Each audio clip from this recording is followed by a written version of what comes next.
Comment allez-vous, monsieur Auger? Oh, vous avez meilleure mine, mademoiselle Claire.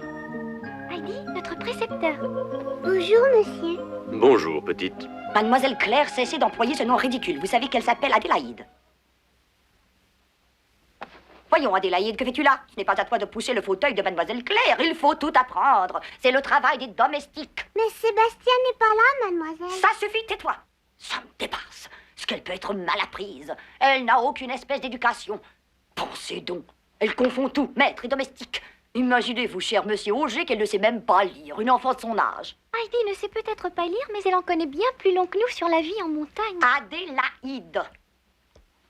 J'ai à parler à monsieur le précepteur. Rendez-vous à votre salle d'études et attendez-moi là.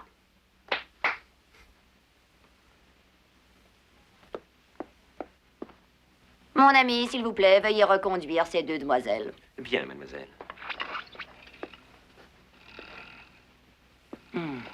Que peut-on faire avec une telle idiote sur les bras? Monsieur Auger, vous qui avez tant d'expérience, croyez-vous qu'elle pourra apprendre un jour?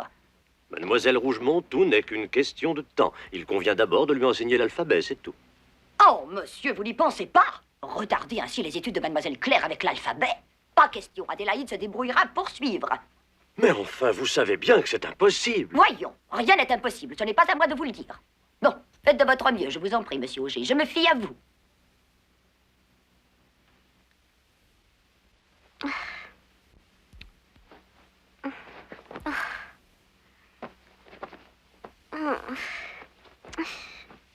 Qu'est-ce qu'il y a, Heidi?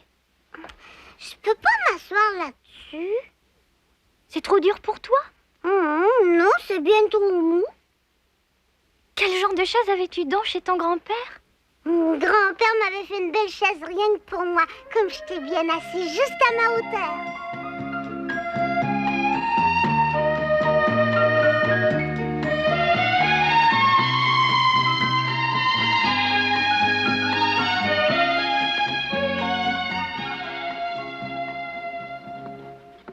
Heidi, tu vas te faire gronder si tu fais tout ce bruit au lieu d'étudier. Reste donc tranquille. Étudier, ça veut dire s'asseoir sans parler? Presque si tu veux. Comme c'est toujours le précepteur qui parle, nous on se contente d'écouter. Oh. Et puis fais attention, tu comprends? On finit vite par avoir envie de dormir. Mais surtout ne bâille pas. Hein? Je n'ai même pas le droit de bâiller? Bien sûr que non. Oh, c'est curieux ça, Hercule n'arrête pas de bâiller de la journée, pourtant grand-père ne l'a jamais grondé. Tiens, Hercule, qui est dans celui-là? C'est le chien de grand-père, il ouvre sa gueule toute grande quand il bâille.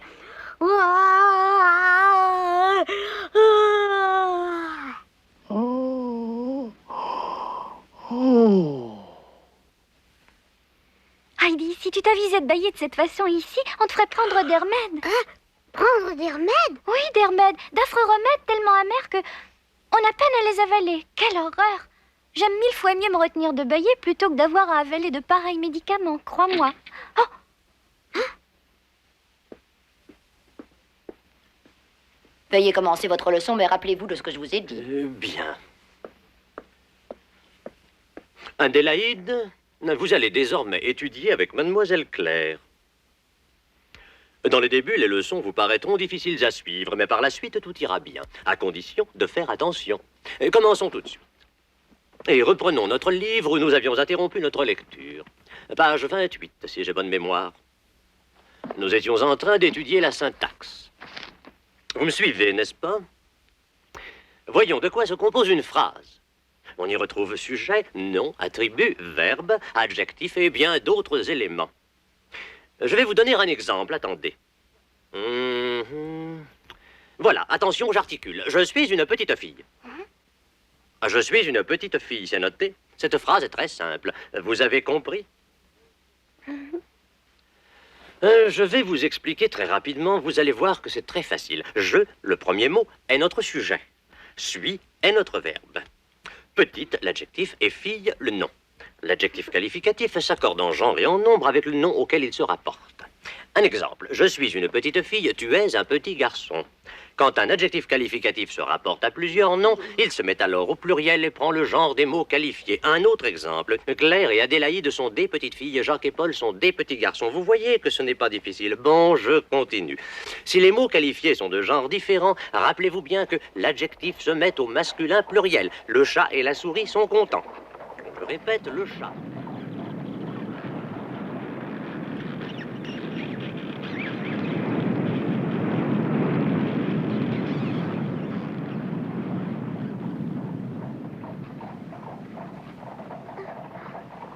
J'entends les sapins.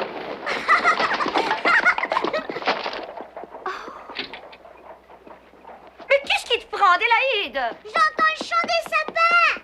Ah! Oh mon Dieu, quelle catastrophe! Tinette!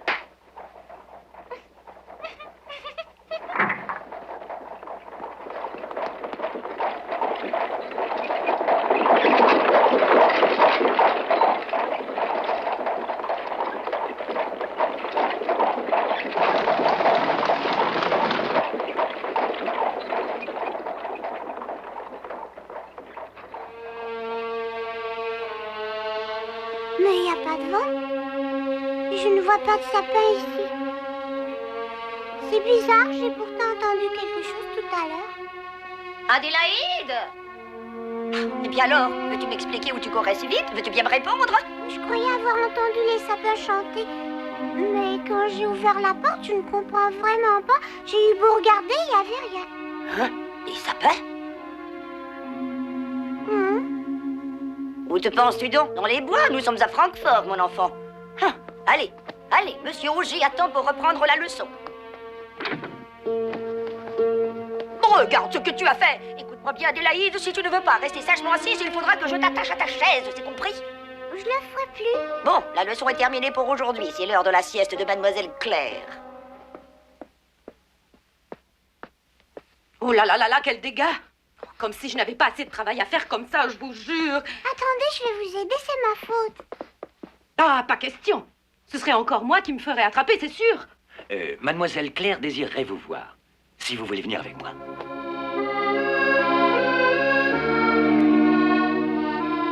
Comme ça, tu croyais avoir entendu le chant des sapins.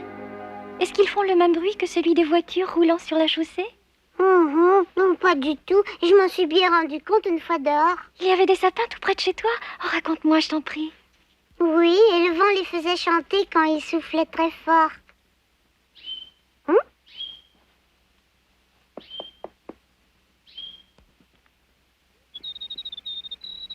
Heidi, je te présente le seul ami que j'ai dans cette maison.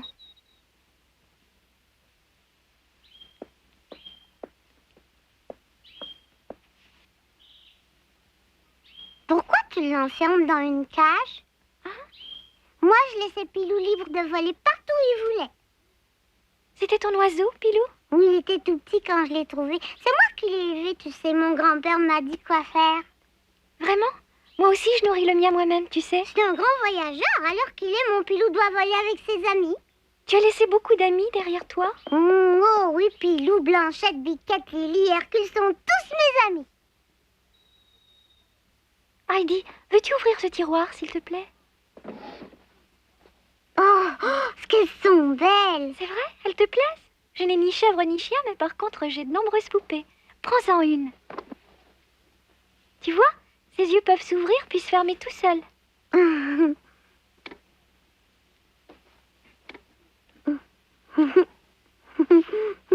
semblent vivantes. Maintenant, va vite ouvrir mon placard.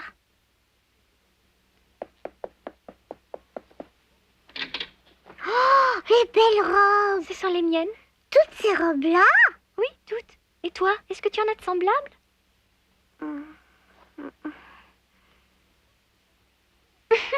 Mais attends, ce n'est pas tout. En bas, ouvre. Ouvre celui du haut maintenant.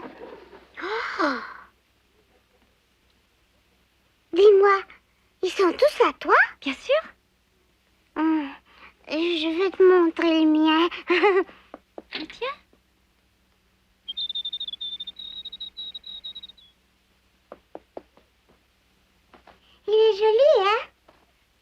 c'est un bien drôle de chapeau. Que se passe-t-il ici? Adélaïde, qu'est-ce que tu fais dans cette chambre, hein? Je te cherche partout. Ne la grondez pas, c'est de ma faute. C'est moi qui l'ai fait demander. Ne vous en mêlez pas, mademoiselle Claire. Quant à toi, Adélaïde, je te défends d'entrer dans cette chambre sans ma permission. Tu déranges mademoiselle Claire. Allez, viens.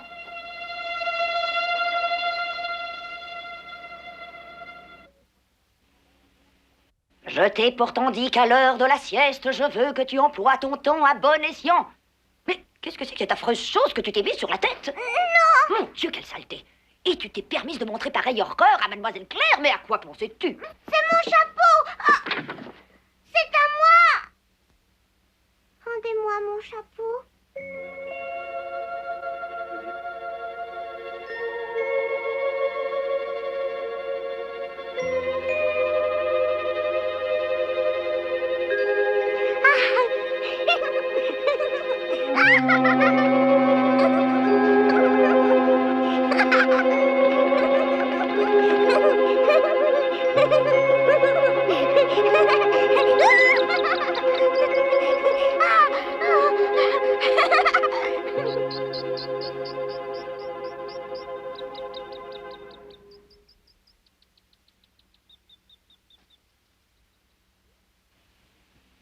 Pilou?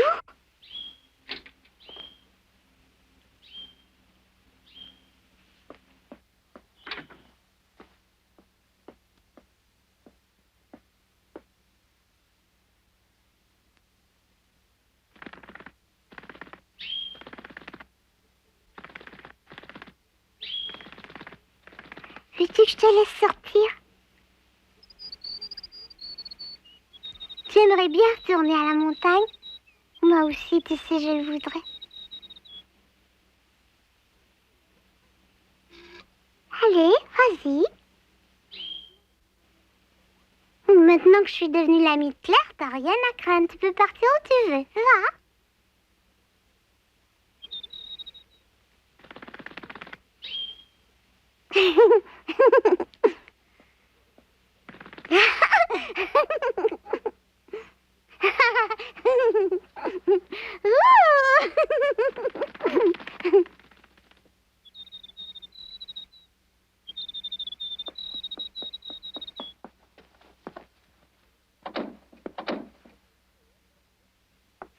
Allez, viens vite. Dépêche-toi. Tu diras bonjour à Pilou pour moi quand tu le verras.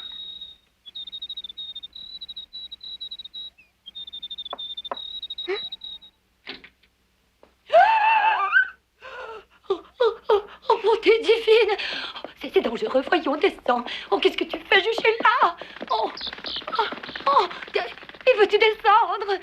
Oh mon Dieu, l'oiseau de mademoiselle Claire, oh quel malheur! Adélaïde, aide-moi à l'attraper!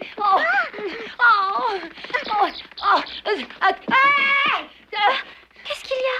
Qu'est-ce qui se passe? Oh, mademoiselle, c'est affreux! Votre oiseau vient de s'échapper, que pouvons-nous faire? C'est la faute d'Adélaïde! Il est vraiment parti?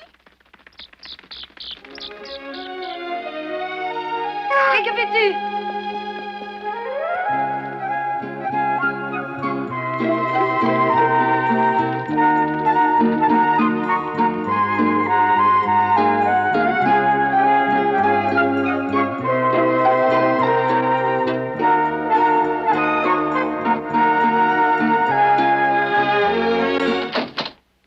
Quelle folie s'est encore emparée de toi! Mon Pilou est heureux quand il vole partout. Je pensais qu'il voulait retourner à la montagne, lui aussi. Quelle idée! Mais où donc as-tu la tête? Tu es devenue folle. Réfléchis un peu. Cet oiseau ne peut pas vivre en dehors de sa cage, voyons.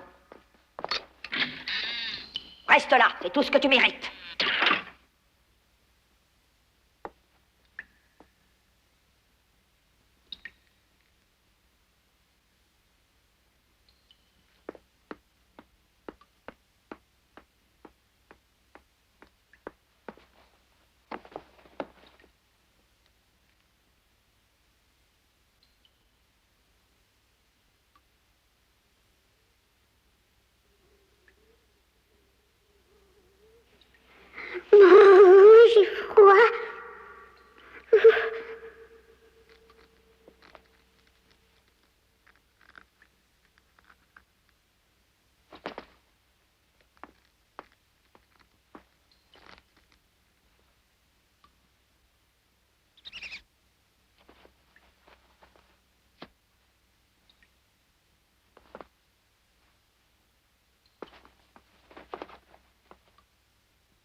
Tinette, allez donc à la cave me chercher cette petite peste.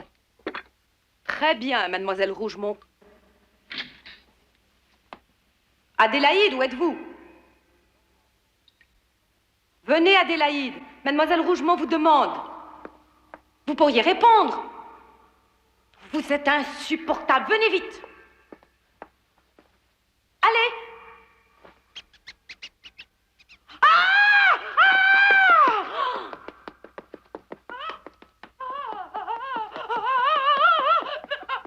Voulez-vous bien me dire à quoi rime ce chahut? Que se passe-t-il? C'est cette petite... Adélaïde, qu'est-ce qu'elle a encore fait?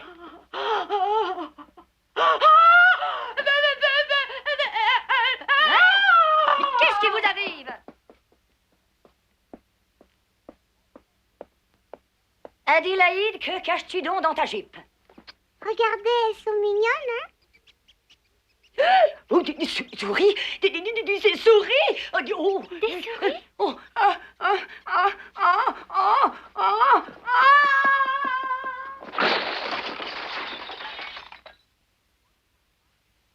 Pourquoi elle s'en va?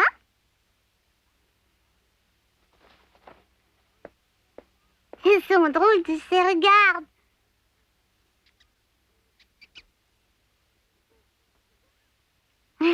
Regarde.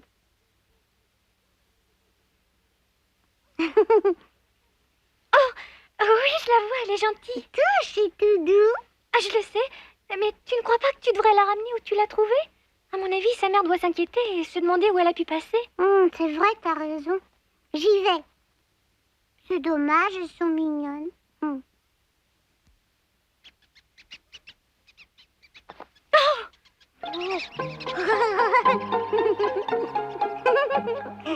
quelle court vite, dis donc.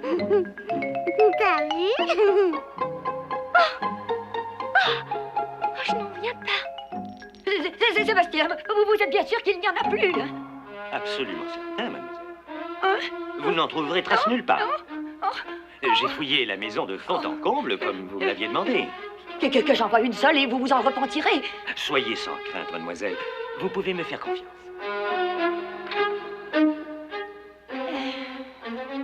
Mon Dieu, quelle émotion. Cette petite est un vrai fléau dans une maison. Je n'ai pas fini d'en voir. Qu'est-ce que je vais faire?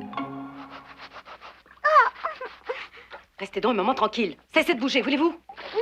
C'est chaud.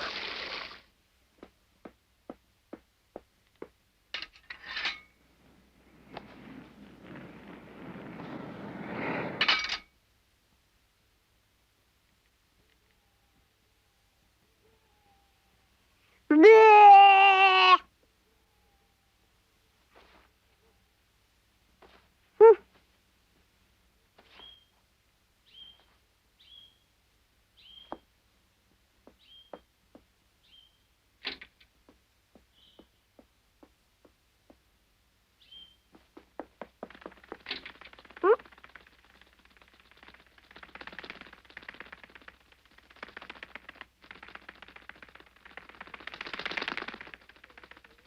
Regarde, il est revenu.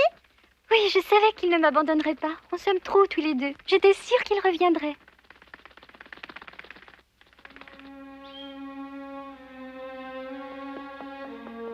Qu'est-ce que tu fais ici? Pourquoi tu n'es pas retourné à la montagne? Essaye de comprendre. Il préfère sa cage aux montagnes. Que veux-tu? Il a toujours été habitué à vivre enfermé.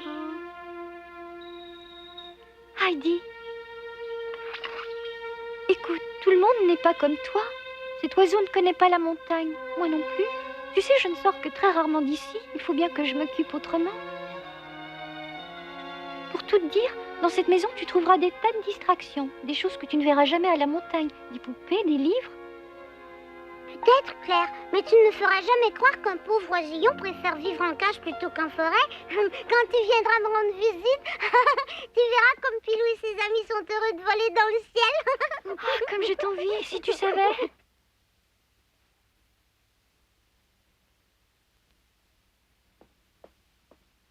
Je te demande pardon. Le dîner est servi.